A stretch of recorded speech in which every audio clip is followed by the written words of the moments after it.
It starts with a sound, not the hum of an ordinary car engine, but the roar of something unnatural, something alive. The kind of sound that makes your chest vibrate before your ears even register it. People freeze mid-step, their conversations cut off mid-sentence. Heads snap in the same direction. Phones are pulled out instinctively, as if some sixth sense knows they're about to witness something unforgettable. And then, it appears, a Lamborghini, not just any Lamborghini, but one wrapped, plated, drenched in shimmering gold. Under the daylight. It doesn't look like a car.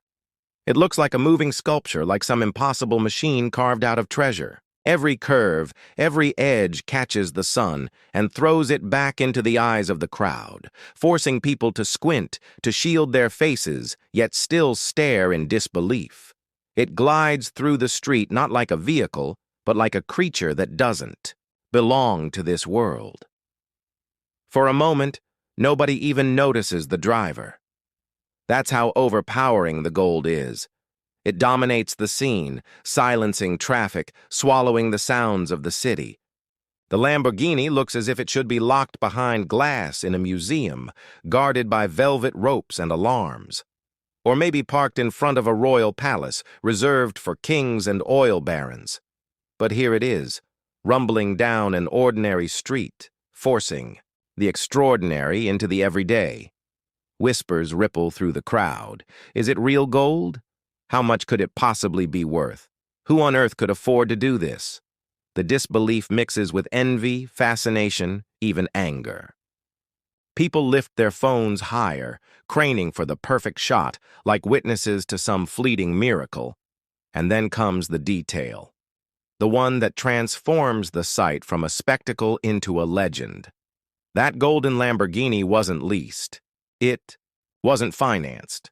No bank, no loan, no signature on dotted lines. It wasn't swiped on a black card or tucked into some billionaire's balance sheet. It was bought outright, in cash. Stacks upon stacks of bills, physical money piled high enough to make the dealership pause, to make the transaction itself a performance. And in that moment, the Lamborghini becomes more than just a car. It's a symbol, not just of wealth, but of the sheer audacity to turn money, cold, paper cash, into a golden machine that makes the world stop and stare. Now picture it. Not some sterile electronic beep of a wire transfer. Not the invisible flick of digits across a glowing screen.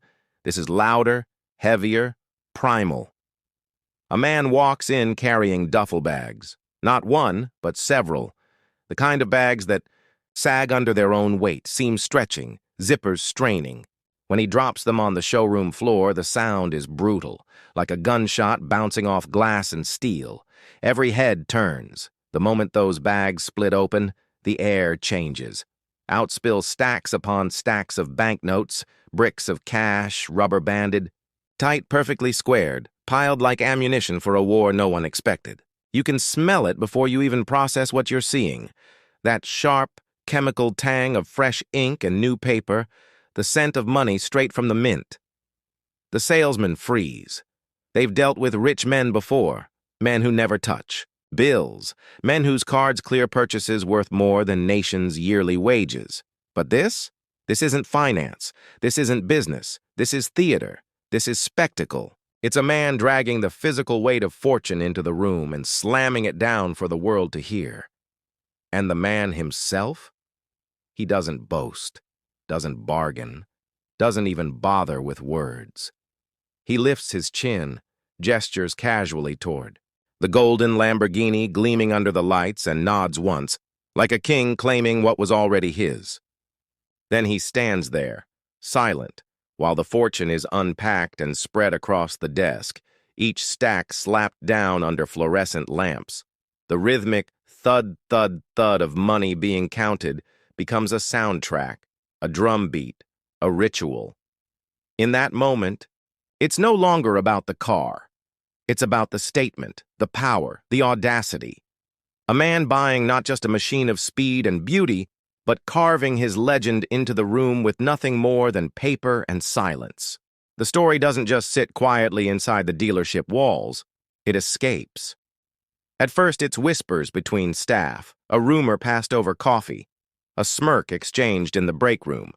Then it leaks into the streets. Someone posts a blurry photo. Another person shares a video clip of the duffel bags being dragged across polished floors, and just like that, it explodes. The city buzzes, the internet devours it. Headlines twist the details, exaggerating, reshaping. Man buys gold Lamborghini with cash, splashes across feeds, each share making it bigger, louder, harder to ignore. Reactions come fast and furious. Some people clap their hands and grin, convinced it's the pinnacle of ambition, the dream realized, proof that the grind pays off if you've got the guts. To them, that gold Lamborghini is freedom, status, immortality in metal and shine. But then the critics arrive. They scoff, roll their eyes, call it gaudy, obscene, a circus act in a world drowning in bills and empty fridges. To them, it's not inspiration, it's insult. A glittering reminder of the gap between those who scrape by and those who torch. Cash just to make a spectacle, and yet whether you cheer or jeer, you're caught. Everyone is. The image of gold on wheels, bought brick by brick of cash, etches itself into memory. It lingers long after the video ends because deep down, nobody can turn away. You don't forget something like that. But then the whispers start. Where did the money come from? How does someone walk in with millions in paper bills? Some say it's oil money. Others swear it's the spoils of crypto, Bitcoin cashed out before the crash. Some hint at something darker. Black markets, corruption, laundering, nobody knows for sure. And maybe that's the point, because wealth like this doesn't need explanations. It thrives on mystery. Here's the strange part. The Lamborghini itself isn't the main story. It's the act of paying in cash. In a world where everything is digital, where $1 billion can vanish or appear with a keystroke, cash feels primal, heavy, real. You can touch it, stack it, weigh it. Cash is power you can hold, in your hands. And when you slam it on a table, the sound carries more than money. It carries dominance. That's why this story spread like wildfire, not because of the car, not because of the gold, but because of the vision of wealth so excessive, so raw, that it rejected banks, wires, and cards entirely. It said, "Here is my money. Count it." The gold-plated Lamborghini became more than a car. It became a symbol. For some, it was proof of ambition, the ultimate dream. For others, it was proof of greed, a golden mask covering something rotten underneath. But love it or hate it, people couldn't stop talking. They shared the images, argued in comment sections, made reaction videos, filmed TikToks. The Lamborghini wasn't just a machine anymore. It was a mirror, reflecting everything people felt about money, wealth, and excess. But here's the catch. Every symbol has two sides. For all its beauty, all its shine, a gold-plated Lamborghini is still just metal and rubber. It can't feed a family. It can't buy you trust. And cash, no matter how heavy, is fragile. Inflation eats it. Fire burns it. Governments ban it. So when people talk about the gold-plated Lamborghini bought in cash, they aren't just talking about wealth. They're talking about the line between admiration and envy, success and waste, power and insecurity, because money can buy you a car that makes the world stop and stare. But it can't buy you the one thing that really matters: meaning. Picture it again. The Lamborghini, gleaming under the sun. Crowds around it, phones raised, mouths open. A man steps inside, starts the engine, and the roar shakes the street. In a flash of gold and fire, the car disappears into traffic, leaving only dust and rumors behind, and the cash, long counted, long stacked, long gone. What remains is the story. The story of the day a man bought a gold-plated Lamborghini in cash. A story that still sparks questions, arguments, and fantasies. And maybe that's why it matters. Not because of the car, not because of the money, but because it forces us all to ask, what would I do if I had that kind of wealth? Would I spend it the same way, or would I chase something else entirely?